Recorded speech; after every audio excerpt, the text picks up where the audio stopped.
Mary. And I actually, on my stick, I have 2 different Mary awards. You know, there's Mary, the mother of Jesus, and then there's Mary, the sister of Martha and Lazarus. And so I'm giving you the Mary award, but let me explain which Mary it is.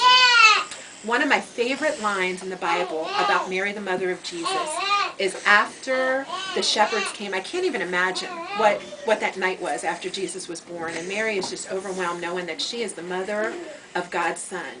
And everybody is coming to her and saying, hey, we saw a star in the sky and we saw angels and they told us to come see you. And Mary's like, really? Really? You know, I mean, you think about getting visitors in the hospital. Not many people say, yes, God told us to come see you and all these different things. But, you know, Mary's taking in all this information. She's the mother of God's son. But I love this line.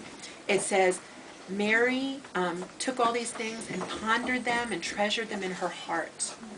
You know, she just very quietly took it all in. She didn't like take out an ad in the newspaper and said, you know, welcome Jesus, God's son, I'm his mother, they chose me. It says she took them and she quietly pondered them in her heart.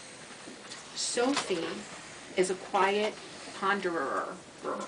I'm not sure if that's a word. Sophie is always watching and listening and thinking about things like that. And that's the kind of woman that God chose to be the mother of his son.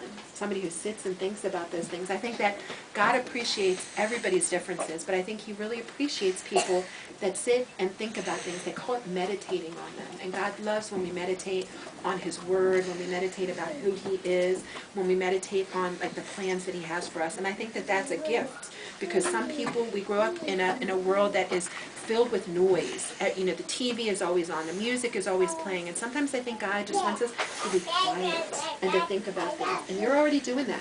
There's some grown-ups that don't know how to do that. They give classes teaching you how to be quiet and listen to God, and you're already doing that. And so that's why I give you the Mary Award. And now it's time for the